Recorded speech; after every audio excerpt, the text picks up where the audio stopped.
Hello everybody. In this video I'd like to show how to remove and replace the subframe or the rear drive unit on a Tesla Model Y, and I believe this applies to Model 3 just the same.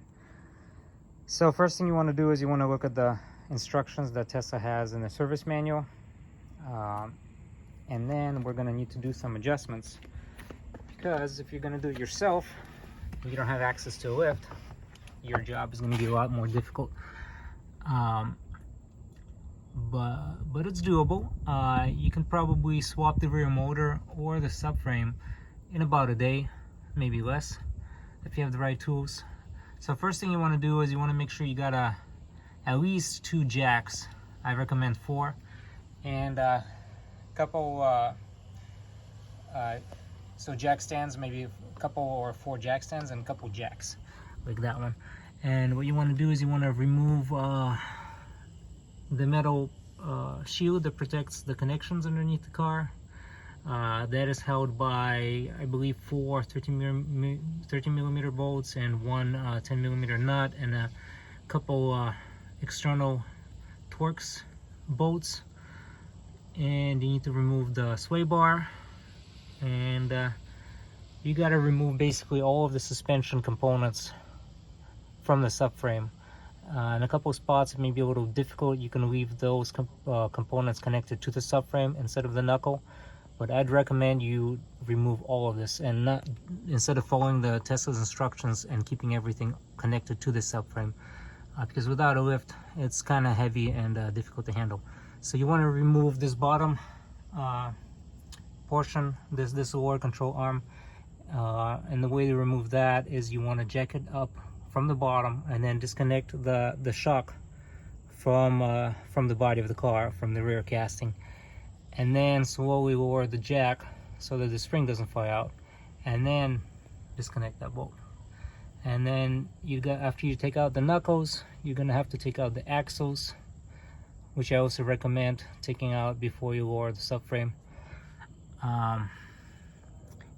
And then you got to disconnect the high voltage harness, which is bolted up to the subframe with a 10 millimeter nut, and it's also bolted to the motor with a 10 millimeter nut or bolt, don't remember.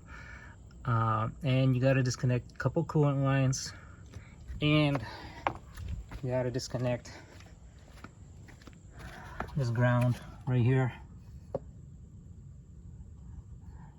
So yeah, all these components can be removed from the subframe while the car is before you remove the subframe, basically. So after you disconnect everything out, remove both sides of the suspension, remove the axles, remove harnesses from the motor, for example, that plug. Actually, that plug stays. That will be on the harness that is on the subframe. And then these brake calipers, you can hang them with a zip tie or something like that.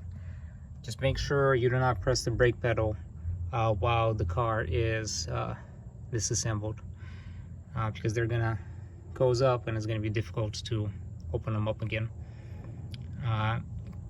In case the parking brake, well, I guess you gotta disconnect the battery as well so the parking brake doesn't engage as well.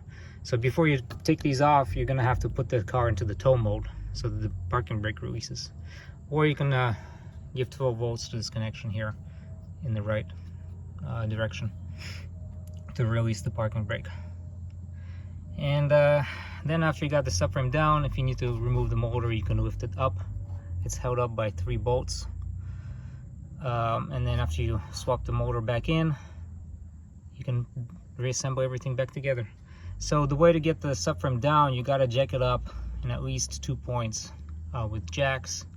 You need at least 2 people, preferably 3, and then you can use jack stands to support it. For example, right here, after you remove that bolt, you can support that with a jack stand while you're working on the other ones. And this bolt right here, it's also held up, screwed up to the battery pack from the bottom. Those 2 bolts are okay to disconnect. And when you reassemble everything back together, yeah, you need at least 3, I'd say 3 people for that job, because it's kind of difficult to steer everything into position. And then after you got the subframe bolted up to the body, then you can assemble all the suspension components, and you can connect this lower control arm to the subframe, then jack it up on the bottom, compress the spring a little bit, and then bolt up this the shock, and you can at that point put in the axles. So the thing about axles, oh man, I spent so much time trying to figure out how to push the axles in, but I don't know if you can see it in the video, but there's actually some space between the axle and the motor, which totally threw me off. I was trying to push them in further in. So yeah, if you push them in and they don't easily come out, that means the O-ring is already engaged. I will need an external Torx for this bolt right here for the brake calipers. So I recommend buying a whole external Torx plus. I recommend buying a whole kit of those.